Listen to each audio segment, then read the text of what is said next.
Welcome to Pan Society Radio, your home for modern animism. I'm your host, Laura Giles. We're going to do something a little different for this show. Pan Society is a nonprofit with some of us working behind the scenes, and me, Sherry, and Tisha working out front. Today, Tisha, Sherry, and I are going to chat. We really want to connect with our listeners, and we want you to connect with us. And I thought that if you see how we are as normal people, not talking heads, that might help a bit with that. So let's get started by opening the show. All right. I acknowledge the element of earth that's always here, and thank you for feeding me, providing me with stability, a home, a firm foundation, and boundaries so that I always know who I am and where I belong. I acknowledge the element of air and thank you for your inspiration, breath, for carrying the voices of spirit back and forth, for helping me to stay logical. I acknowledge the element of fire and thank you for giving me energy and power to see things through and balance my desire with responsibility. I acknowledge the water and thank you for keeping this show heart-centered and for illuminating the darkness for me and hopefully others too. I acknowledge and thank our loving, helping ancestors for being with us today and every day, and give gratitude for all that they do for us, whether we see it or not.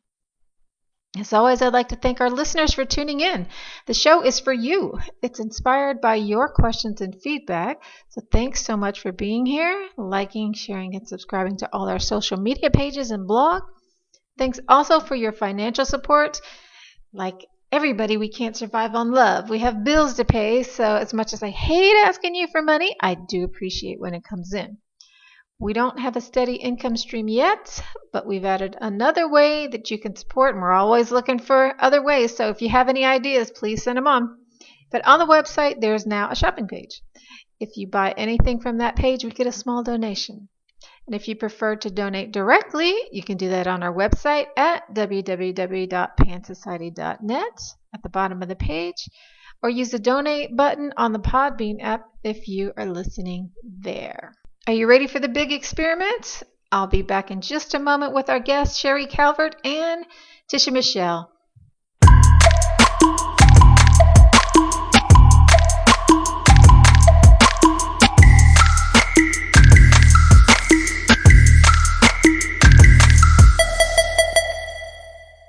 So this is just going to be an experiment so that we can help people to get to know who we are and see us kind of how we are in our natural habitat and take it from there. So how are y'all doing today? I'm pretty good. Yeah, we're here. It's a good day. Yeah, cool. Me too. I think I met you, Sherry, like it's got to be at least 20 years. Do you want to share how we met? Do you remember how we met? Sure. Well, I remember that weekend. Is that okay to talk about that weekend? I don't really remember, so I guess we'll find out. It was the Kathy Ferguson workshop. The which workshop? The Catherine Ferguson. Oh, okay, yes, I do remember that. So I don't know if that's where you want to start. Well, wherever you want to go. Actually, it's been an interesting, so that's the first time I remember meeting you, and I was exhausted, so I don't remember a lot. I just do remember your smile and your energy, and then there was a lot of people there that weekend, but you stuck out. There was a lot of people, yeah. At the time I was living in North Carolina. I think you were in Virginia. Mm-hmm. But, as time passes, amazingly, our paths kept crossing. I ended up moving to Virginia years later, and we reconnected, and it's been going strong ever since. Isn't that crazy? I mean, we've almost never, and all the time I've known you, we've only lived in the same place, like a little teeny tiny bit of time. Right. I think it was 1 year, crazy. maybe. Yeah, really short time to have such a long friendship. Right. That's amazing, though. It is. And Tisha, you want to share how you and I met? I remember that very clearly. So It's like it was all when my awakening started. So going through like this awakening and on my spiritual journey, a lot of things were popping up about, past lives and stuff. And someone said to me, was like, you really should get like a past life regression, therapy. And at that time, I had no clue what that meant. So I just started Googling. And then like I was like, you know how you Google and then at the end it says near me, so that's like that popped up, and a couple of things popped up, and I just kind of like scrolled through, and consciously, I don't know why, what I'm saying, I was like drawn to like with your info, but I remember like filling out, I guess it was like a quick little form or something, and I believe you messaged me, and then I was like, I don't remember exactly what happened, but I know I like reached out to her. I was like, don't forget, or saying something like that, like to, let me know what you have open or something. And then we scheduled that appointment. Then, I showed up there. We went through the little past life thing, which was really cool. But it was definitely something about like your energy and being all about energy. It was just like I was really comfortable doing something that was, to me, was the unknown, And once I brought up about about wanting to go to Egypt, and you were like, and I was like, like what? I don't even know if you remember that. And you was like, well, I don't want you to think I'm trying to sell you something. I was like, oh no, just tell me. And you was like, I'm I'm hosting a trip to Egypt. I was like, I'm done. Sign me up. Like, then the rest is just history from there. Yeah. And do one of y'all want to talk about how y'all met? Sure. That same trip to Egypt that Tisha found herself on, I found myself on too, and we ended up being roommates on that trip. So halfway across the world, that's where we met on another spiritual journey, and I think we hit it off really well. Like I'd never had any issues. We hit it off great. We were all into the same things. We were talking, doing the oracle readings, the angel readings. It was a really amazing trip. It really was. It really was. It really was. It was big for me too on this journey, because that was a part of why I was led to go to Egypt with you guys, because it was completely, I guess what's the unheard of for me. Like, I'm just, I kind of consider myself like this one woman show type thing, not really big into like the community. And if it is, it's like my people, whatever that means, And so to go to Egypt with complete strangers was, a little nervous and uncomfortable at first, but I mean, it was perfect. It ended up just being, it was exactly what I needed when I didn't even know that I needed it. Egypt has always been like that for me. So my first trip was, I guess, 20 years ago, and it was just spellbinding.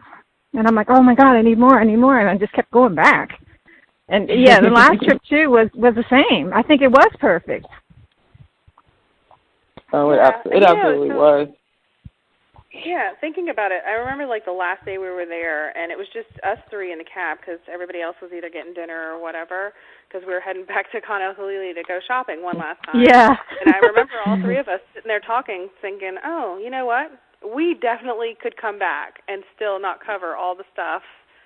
Like, it was just that great of a trip. So. And it's funny, too, because that was only, 7 months ago? 8 months ago? And look what we're doing now. Who would have ever thought? I know. Right. I know. It's so, because it's always a bigger meaning and a bigger purpose for everything. Everything. It was so much more than a trip to Egypt, For sure. I think it was a trip to destiny. Absolutely. 100% agree on that. Yeah. And I think for me, and I'm ready to go back. I know. Tomorrow.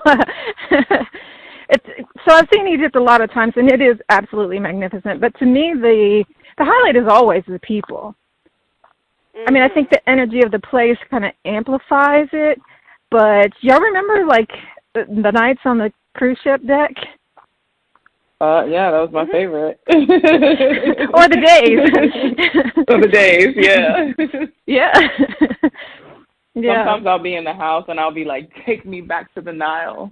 Just take me back to the Nile. And I'll like start to like imagine it, like just, I'll get that vision just laying out up there, having the conversation, even the time when it was just quiet, or doing the cards. You know, it was just, you know, that was magical to me.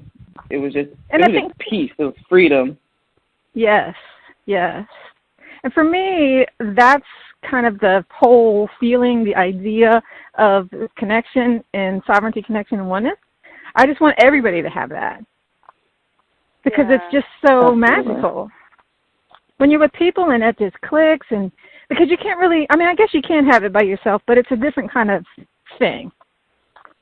Right. I mean, you can have peace by yourself, but it's not the same feeling as when you're with other people having that peace. I'm sorry. I was saying one of the biggest takeaways for me from Egypt was definitely the connection thing. Like, you just don't know what you're putting out in the universe, what you're getting back, what it's going to give you that you don't realize you need, but being available and being open to these opportunities, because I think one of the most magical things that had happened is we just happened to walk around and look for something, and then we ended up on this amazing camel ride through the desert in the middle of the night. Oh, that's right. Yeah. And just being available and open to it and letting it happen. Mhm. Well, I'm glad you brought that up too. So that was definitely a highlight. And see, for me, I've always had like this fear of thunderstorms for whatever reason. And I thought it was very interesting that in the middle of the night, literally in the middle of nowhere, on a camel, and there's just lightning. And I felt so at peace. I was like, wait, what's going on right now? Like, you know, that it started like raining a little bit, but it was all that. I don't know if you remember all that lightning was going on. And I was not, and I wasn't afraid, not one bit. Let me have been at home. I'm in the closet. Like, but you remember, because the camels weren't either. And the girl was saying later, she was like, we were kind of scared because they don't like it and they get spooked and they might run. And they were very calm too. They were calm, yeah. They were very calm. So I was like, this is bizarre, but I'm not complaining. This is great. Like, yeah, good times. That was great. I think there were lots of moments like that for me where it just felt like, you know, I'm out here in the desert under the big sky, or I'm on the cruise ship deck with the moon. Remember the moon and the sunset? They were just fantastic every day. And it just felt like I don't know, it just felt more alive, more colorful, like you're part of it, not just looking at it or maybe not even seeing it. No, it was. Yeah. As I told you, I use that. I get those visions. Yeah, I think when you're really, really present in it, you just take it with you. It just becomes part absolutely. of you. Absolutely. Yes, I had people ask me, though, when I got back, or even when I was there, like posting on social media, but people asked me, it's like, oh my God, how was Egypt? Did you have fun? I was like, fun? I was like, that was a life-changing experience. Fun as if I'm going on like Great Adventures or King's Dominion. What? And they were just looking at me, and I was like, you totally just have to go. You just have to go. Yeah. It is. It's so hard to explain to people. That's what I'm always saying. You know, you got to go out there and have the experience. You can read about it, but if you've never tasted a milkshake, nobody can tell you what that's like. Absolutely. You know, or whatever. No, yeah. And it wasn't. That's what I was telling everybody. Well, I think all of our experiences, too, even though we were there in the same time, the same moment, same place, some of us were going through different emotions, too. Definitely, yeah. I talked to somebody who was there with us about the balloon ride, and their experience of the balloon ride was completely different. I mean, so it is just really so personal. Oh, my God, how could I forget about that? Well, I didn't forget about it, but I'm glad you brought that up. So that was the thing that I was actually nervous about before. I was like, I don't really do the whole height thing, you know, like heights and all that. So even before, when I was, you know, telling people like the itinerary and like what's going to be going on, and then when I got to that part and it was like, oh my God, that's going to be so exciting. I was like, I don't know about that. I was like, I don't think I'm going to do that. And I was like, I won't know until I'm there and in that moment So as of right now, it's looking like I'm not going to do it. But who knows? I'll, go with the flow and see how I feel. So the night before, I guess it was also part of that fear of missing out, like everybody going, you know what I mean, coming back and talking about it. And I'm like, come on, how can you come to Egypt and not do everything, So there was just that whole battle. Then I was like, you know what?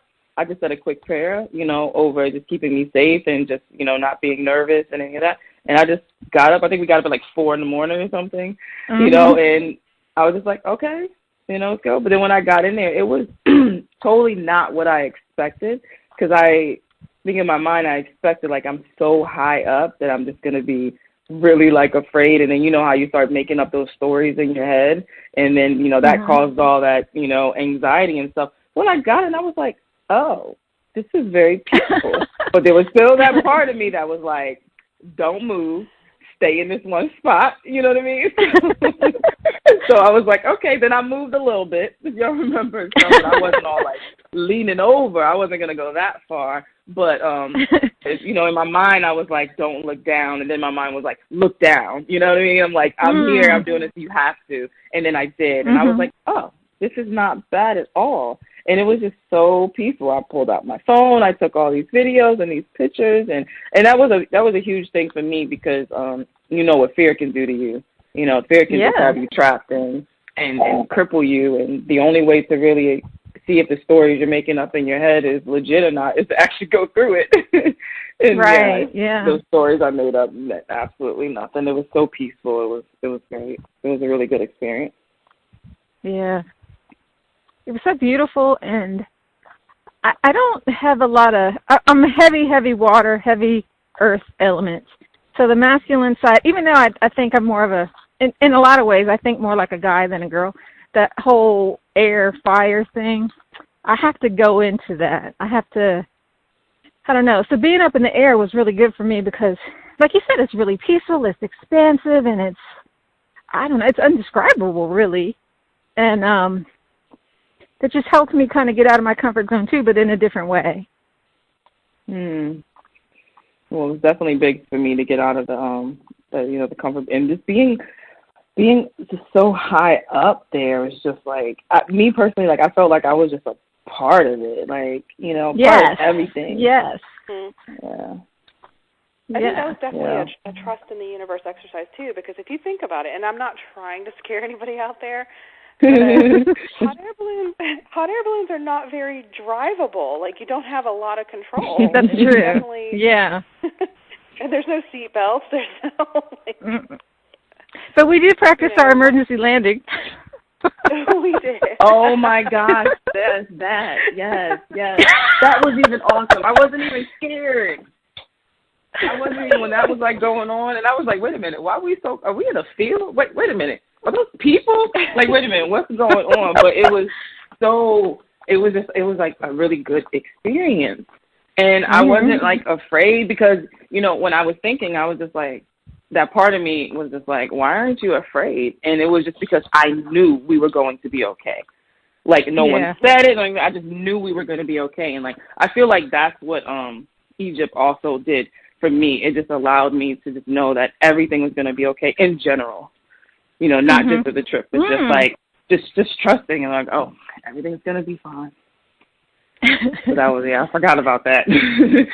But our captain, or whatever he's called, was amazing too. He was amazing. Such a smooth landing. Yes. Better than any airplane or any aircraft ever did it. Heck yeah. Right? It's like, are we done? Oh my God. Yeah, that was. But if you think about it, it's kind of funny that Egypt would make you feel safe in a place of trust, because there's a lot of stuff in Egypt that will kill you, like the crazy traffic. Oh my God, that also, the traffic. I was like, you bringing up all the good stuff too, and the lessons that I learned. So we over there. There's no lines. There ain't no stop sign. There ain't none of that stuff. It's just go. You just do whatever you got to do. And even in the car, I felt safe. Wow, really? Back home. Yeah. So I think what it is for me, when I was really like digesting it, is that, here back home, we have all these rules. You have to have car insurance. You have to have stop signs. You have to have stoplights and like, oh my God, put your seatbelt on. All this, to me, personally, I believe it's like a lot of fear that's just put in. And over there, they just do their own thing. They want like none of that stuff. Yeah. But look how many people were on the road. Look how many people were on the road. Yeah. It was their way of life. They didn't have that fear put in them. So when I was in there, I was just like, oh, this is their normal. Right. So I knew I was going to be good because that was their normal. They weren't used to all that stuff that we have that's making you so fearful. They just had their own communication. What was that guy saying? You beep once for this. You lay on your horn, it means this. Right. Like, whatever. But yeah, I mean, I was just like, okay. I think they're saying, inshallah, so if God wills it, is just really indicative of that because they just trust. You know, trust God's got my back and whatever's going to happen is what's meant to happen. Exactly. And I think that was like one of the biggest things that I took away from there. And it was why I just felt like it was more of like, it's all what you create or what's been created for you is why you can be so fearful and things. So that's why I was able to switch it. So when I'm over there in the midst of their traffic and them going through with no lines and no signals or any of that stuff, I was safe because that's their normal. So now I'm in their normal. So if they're safe with that and they feel fine and that's how they operate, I'm good. You know, then when you get here, I'm fearful. Make sure you have your seatbelt. And I'm not telling people not to wear the seatbelt, but make sure you have that. Make sure you have insurance in case you get an accident. Make sure you stay in this line. Make sure you put this on. So it just puts you this like, oh my God, I have to stay in this thing or something's going to happen. And then over there, it was just like, huh. And everything was fine. I think so too many like rules. I think too many rules makes it dangerous because it's just so restrictive and you can't breathe and you can't flow. I mean, I think there's got to be a balance. I don't think you could just, free fall either. Right. But there has to be some trust. Oh, no, I was just saying I like to say structure with no control. Just have a little bit of structure but no control to allow other things. Structure's a good thing. The rules and stuff, with all the rules and stuff, I think it gives us anxiety and it gives us stress because we're so worried about all of that instead of just living for the moment. Yeah, all the shoulds. Absolutely. And musts. Yeah. And judgment. You crossed the line, Exactly. And it allows you to be so, just fearful. And fear is just, whew. I've seen what fear has done to myself and to other people, and it's not pretty. And it's like, where is this coming from? Like, we're making these stories. I tell people all the time, I'm like, we're like the brilliant authors, because we make up all these stories in our head. It's just, not true. Or allowing other people's stories to just be, put on us, and we're just fearful. And over there, I didn't feel like that. Honestly, I felt like I was at home. It was just like, I was like, oh, I was like, I'm home. Yep. Sometimes now I'll be saying that. I'll be like, I'm ready to go back home. Did you mean like the land makes you feel at home, or you feel more of yourself there, or both, or what do you mean? Both. Just being being out there was just, I didn't have the weight of the world on me.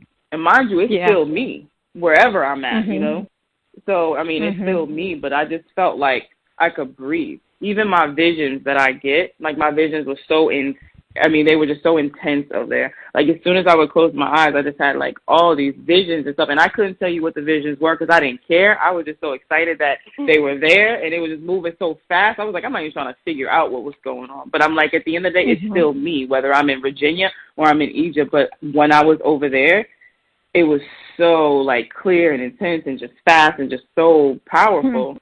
And then when I was back here, like I get them, but nothing like that. I'm like, Well,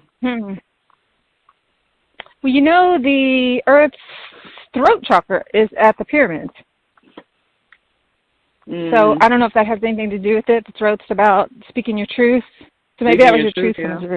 Yeah. I don't know. Oh, I completely believe that. Completely. But yeah, I just felt like I was at home. Did I tell you when we was riding through the wherever we was at on the camel, And, my camera was the last one, so I was in the back. And, like, we're cutting through, I guess you want to say, like, the houses and stuff. And as we're going through there, I hear somebody say, "Welcome home." Did I tell you that? I think so, yeah. I was looking around. Yeah, and I was like, who said that? They were saying something so sweet to you. And I was in there like, "Welcome home," and I was like, no, what I heard was "Welcome home." I heard "Welcome home, brown sugar." Brown sugar? I heard. No. Oh, no, this was different. I would have definitely remembered that brown sugar. I do remember someone saying something to her that was "welcome home," but so sweetly. He said something like, "my sister" or something. Oh, that's right. Yeah. I was like looking around. I'm like, does anybody else hear this, or is it just me? But it was cool because that's how I felt. And for somebody that I didn't even see or wherever he was at and all, just like saying that was like, yes, thank you, because I'm here, and I will be back. And it was just like great. It just making me so happy right now. Like, just us talking about it. It makes me feel good. And it's something I personally believe, like, everybody should experience Egypt. Just me. I totally agree. I'm like, everybody should experience it. Yeah. It was transformative for me, too, because that's what got me started on doing sacred travel to begin with, because I went and it was like, I didn't have a plan. I was just really stressed. I'm like, I got to get out of here. I didn't even know where I was going. And it just kind of, I was like, okay, it's cheap. I'm going. And like I said, I didn't even have a plan. And I got there and every single thing that happened was just like it was meant to happen. And it was magical and it was way bigger and better than anything I could have ever imagined. And I'm like, people have to experience this. I want people to see this. And that's why I started doing tours. I'm like, I got to show you this. Look. And in the beginning, that's the only place I went. Because it was just like, in my mind, there was no other option. It's got to be Egypt. Egypt, yeah. Well, even just I think it's a great place to start. Too. Oh, for sure, completely. But I know I'm gonna go back a lot. I was like, oh yeah, I can see myself coming here like very often. Just I'm ready to go now.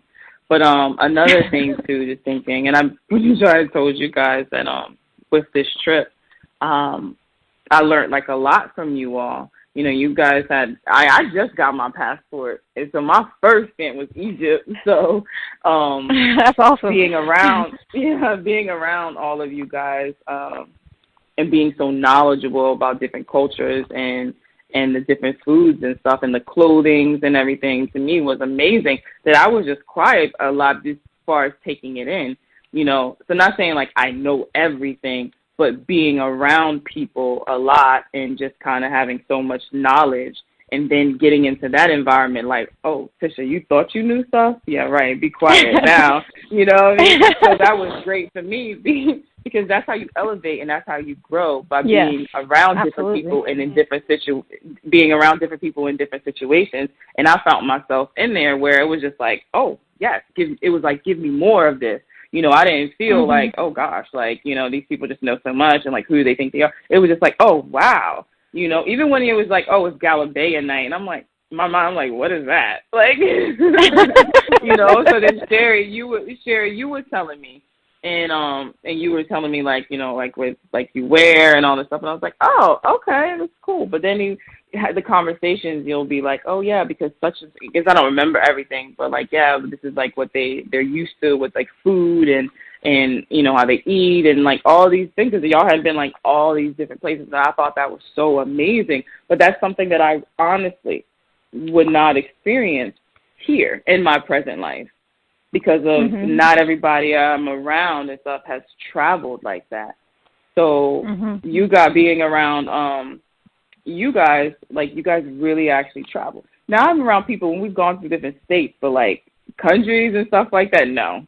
So that was so new to me, like, hearing about the different trips and the different cultures and, like, the foods and stuff. And I was like, oh, wow, like, there's so much more to life than just regular, I hate to say this, but basic conversations but actually sitting there and talking about like, oh, you know, whether it's Peru or Scotland and you know, and just everything over there, I just thought that was just amazing. But I wouldn't have experienced that if I hadn't, you know, I mean, we can always go back to how everything lines up, but if I hadn't taken that, basically stepped out of my comfort zone and went to Egypt. Yeah. First of all, going to Egypt, not knowing what to expect, and then second of all, going with people that I don't even know, you know.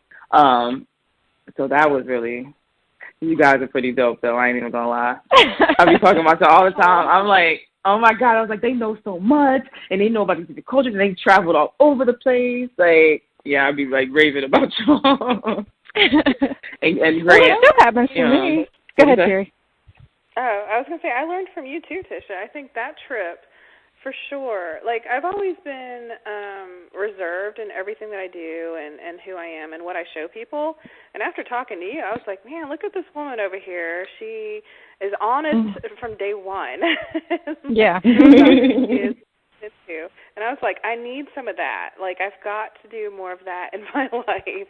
And definitely after, you know, we did the readings on the deck and stuff, when I came home, I owned up. Like, this is who I am. This is what I do. This is what I'm into. And you know, it's not that I'm throwing it in everybody's faces, but I'm not hiding it. And so, you know, you'll see it on my Facebook feed. Because, like, before I think I was protecting myself. I don't know. Actually, I don't know who I was protecting myself from. But now I'm just like, whatever. This is it. This is me. This is what I do. This is what I enjoy. And, you know, I hope you guys have a wonderful day. Oh, it's absolutely. funny for me to hear that because I don't know that person. As far as I know, you've always been very open and out with me. So I guess what I'm saying is that we're always discovering different parts of ourselves and our friends. Oh, right. For sure. Yeah. It's easy to get caught up in worrying about, you know, how other people are going to perceive you and what are they going to think and, like, what are other people going to say. That's very easy. That's honestly most of the world. They're not, you know, and me too, you know what I'm saying, before and at certain times, you know, I'm just so much more aware of it now that if I'm getting ready to, like, post something, maybe it's like social media, right, as an example, and I'm getting ready to post something, I'm like, how's it going to come off? And I have to check myself real quick, and I'd be like, wait a minute, I don't care. You know, like, who cares what the other person thinks or something? I always got to tell myself, I'm like, it's 7 billion people in the world, and I'm not going to be for everyone, and I am perfectly okay with that.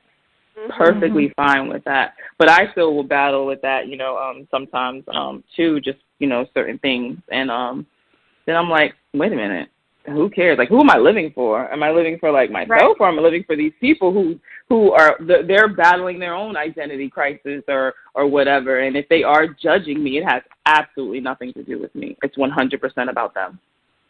Yeah. You know, and it took me a while to learn and really understand that. And now I'm in this place of like, okay, I don't, you know, care. And I end up getting the opposite effect because people, if they are judging or have something to say, they're not saying it to me. So I don't know. Right. Anyway. I don't, I don't know. So I don't even care to that point. But then two, I'm having people either commenting, and I'm only going to talk about social media right now, but comment, you know, on there or sending me messages. And I'm just like, this is why I post that for that person that just sent me and said, I wake up looking for your messages, you know, or say, thank you so much for saying this, or what do you think, you know, like, you know, about that. And sometimes it's people that I don't even really they're just Facebook friends, you know, and then I'll just get a message from them. And I'm like, so it doesn't matter if anybody else is judging or, you know, feel like, oh, my God, who does she think she's, or whatever the case, you know, the story that I'm making up in my head, because no one might not even be saying that, you know what I mean? But when I get that response from that person or whatever, I'm like, this is what it's about. If you can just make at least just one person's day just a little bit better than what it was before, like, I'm like, success, you know, and that's it. That's what it's all about. But I get a lot of emails and comments and stuff, too, and I'm like, this comment is gold. Why don't you share it? And I wish people would be more open about that because I think we can all learn from each other. And instead of, like you said, worried about being judged or worried about being looking stupid, you know, if everybody did that, then people wouldn't be scared about, oh, I can't say this in public because people will think I'm crazy. You know, there's a lot of things that a lot of people have experienced and a lot of people think. And I don't think it's crazy. No, you're You're right. So like even on like if it's in my group and I either do Tarot Tuesday and I post the cards. I have a lot of people that are open with their numbers, but then a lot they won't post it on there. They won't post it on there, but they have it in their head. And the only reason why I know, for one, I can see who sees it, but they'll send me a message. They'd be like, "Oh my gosh, the card that I picked was so spot on." I'm like, and I know that they didn't post it, on there, or I'll post something on like Facebook and I'll say drop an emoji or private message me, and I have so many people who will just private message me. They will not post it because it's like they don't want people to. And I'm like, what's the problem? I'm like, we need to work on that. Or I had somebody reach out to me the other day. She sent me a message, and I don't know her. We just have mutual friends, and she said, "Did I see something the other day about you doing readings?" And I was like, "Yeah, Marge posted because." One of my favorite Mars, she posted it on there, and people were commenting and stuff, and she was like, "Oh, I thought so," and then she was like, "Well, what does this entail?" And then, I told her really quick, and then she said, "So is everything confidential?" And I was like, "Absolutely." She said, even that I reached out for a reading, and I was like, "Yeah." Like that's what she was worried about. She was worried about people knowing that she wanted a reading or she got a reading. I was like, wow. Which it is. I'm not going to be the only way I even talk about it is when people post it openly because they put that out there, But it was just the fact that she was so concerned with other people knowing that she came to get a reading. And I was like, wow, maybe we should start there. I think that all the secrecy and shame, and that's why we're so lonely and isolated, because you can't have connection if you're just hiding yourself. Oh, for sure. Right. Then absolutely. Well, I have that same issue here. So we live in Alabama now, and I think we've been here probably going on 5 years now. And I think that was probably part of the, not identity, but the authenticity issue. Because being here, like a lot of the people, it's very conservative, it's very religious, and but to the point that nobody asks questions or will change their mind. Like they all stick to a story or a line of thought, and that's it. And so when I talk to other people that are like-minded, you can't talk about it on Facebook, or you can't share anything on their posts, or they won't like any of your stuff, even though they will private message you and say so, because they have family that still doesn't understand them, and they don't want to rock that boat. Like, they just don't want to create that tension or any problems or drama. Yeah. I know, and then it's just, so the thing that gets me with that, and this is just to talk it out loud. So if it's me, and then so I'm all into, X, Y, and Z, and then my family member is against it, right? Why is it that I have to tiptoe around it so that they could be the one that's comfortable, and now I'm uncomfortable? Sure. Like, why is it that person? To me, I'm like, that doesn't really make any sense. Like, because you're uncomfortable with it, now I have to be uncomfortable. So I'm just like, that doesn't make any sense. I just never really get that, because then you're living your life for other people because they're not open. So, when I talk to people and we're, like, working through this, like, I will, like, question that, like so they can say it out loud and see, like, how does that really make you feel that now you're uncomfortable to make them comfortable, and now you resent them? Yeah. And not only are you uncomfortable, you're holding on to resentment. And then you kind of wonder why things in your life are spiraling out of control. But look at all the stuff that you're holding on to make somebody else comfortable. Like, that to me just makes, like, no sense. Because I personally, my belief is I feel like you're putting other people before you, and you are the most important person. Like, you need to come first. Like, because you can't help and do anything for anyone else. But now you're making yourself, miserable or sad or whatever those emotions and feelings are for somebody else. Well, and for me, I can't understand that. Yeah. I can't have that person in my inner circle because it's just too painful. If I can't speak my truth to you and with acceptance, and it's not a thing, no matter what it is, then we can't connect. We can't have truth. We can't have anything, really. Superficial, maybe. exactly, like you said, speaking your truth. And the thing is I'm speaking my truth. I'm not saying that it's your truth. Right. I'm just speaking my truth. Like, Yeah. so that's why I like tell people, I'm like, but it's your truth. Like, and your truth doesn't have to be somebody else's truth, and that should be okay. Yeah. You know, they don't have Yeah. to be like, oh, like you're right, but I mean, they got to respect that that's your belief and that's your truth, and that's okay because we I'm can not just see forcing things my differently. ideas on you. I'm just, Exactly. I just present my ideas. That's it. You don't have to like it. You don't have to believe it. You don't have to do anything. I'm just, No, I agree. It's and that's a lot of the stuff. That's where a lot of the fear comes from. Of what other people are going to think and how they're going to feel and how any of that stuff. And I'm like, okay, that's not cool. Well, that's why I like. And you're right. That's why I like nature, because it just doesn't judge. It is what it is, and it's not apologizing. Oh, I have leaves.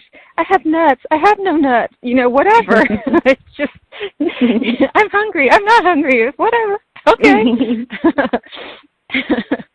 Oh, no, that's good. You're right. That's good.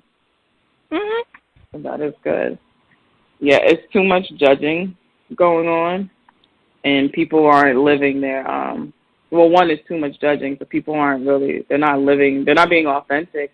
But not only is it about like the judging, but people are not secure within themselves to be able to repel that judgment. But that judgment means everybody just means so much more, like, to them than they I guess they mean like for themselves, or like, the world that we're living in right now with like social, and I'm going to keep talking about social media, but because I see that a lot, and I hear it a lot about people, even like the younger ones, even sometimes with my kids. I'm like, who cares how many likes?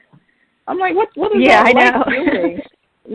And there was like, I said, who cares how many likes? I said, you can have, 1 million likes and not get any engagement. What does that mean? People are just liking it just to like it. They don't even like it. They just following everybody. Oh, this person has 5,000 likes. I'm going to be another one too. I don't remember, like, quote me exactly, but it was just all on Instagram, and it was about this social media influencer, and she had, like, I believe, if anybody's listening to this, don't quote me on the numbers, but it was something like 1.2 million, like, followers, and she was only able to sell 32 shirts.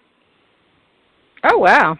She has 1.2 million followers, and she was only able to sell 32 shirts.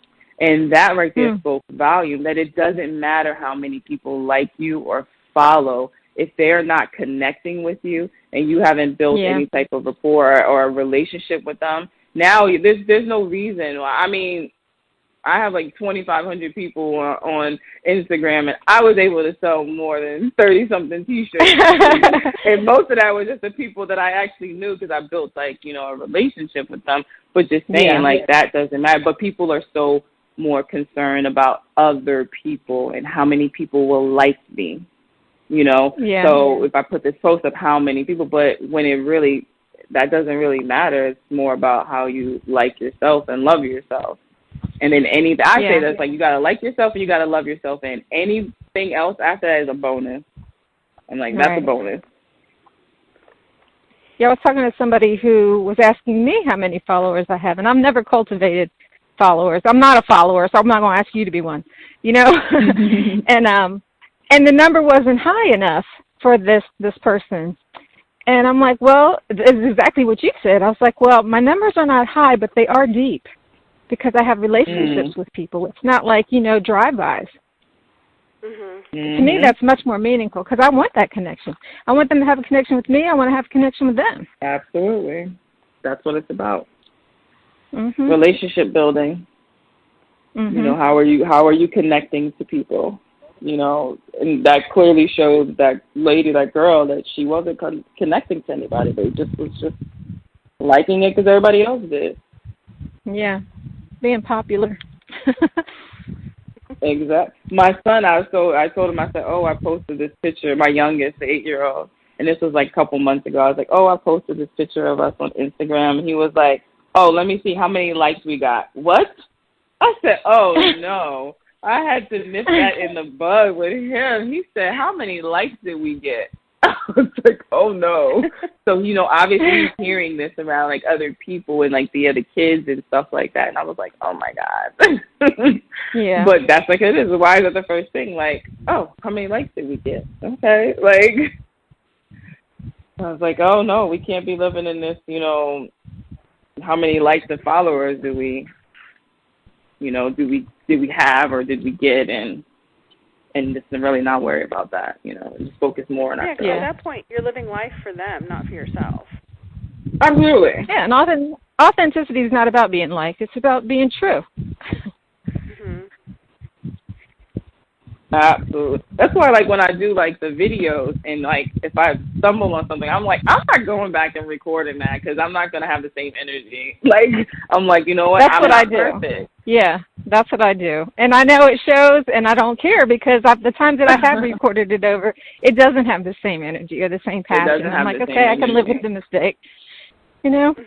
Ask me for clarification. But, well, at first it was like that doing like the video. I was like, oh my God, this is so stupid. And I'll do it again. I was like, oh my God. I was like, I'm putting way too much pressure on myself instead of just speaking. And I feel like if I put so much pressure on myself, like I'm losing the message. Like I'm completely losing the message because it's not about that. Exactly. Yeah. I'm like, it's not about that. It's about the message. It's not about like, oh, did I stumble on my words? I'm going to stumble on my words having a regular conversation, and I'm not going to be like, right. oh, pause. Let me do that over.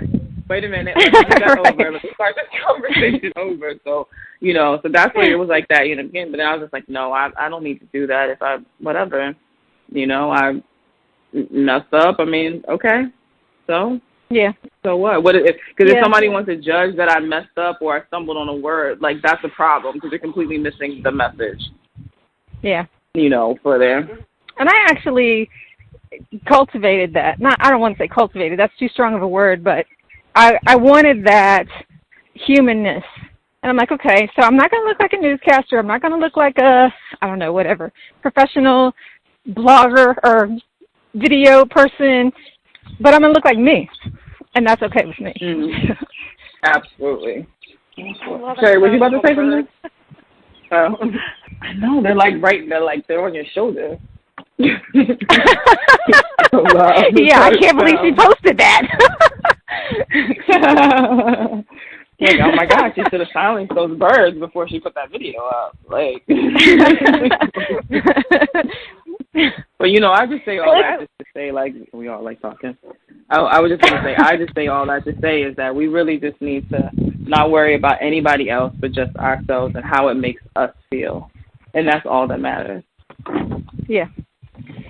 Yeah. I think everybody's got something to say, and it's going to resonate with somebody, and that's everybody. So, just put it out there, and if it helps somebody, cool. Just keep on speaking your truth. Absolutely, because somebody's going to get it. It's going to be for somebody.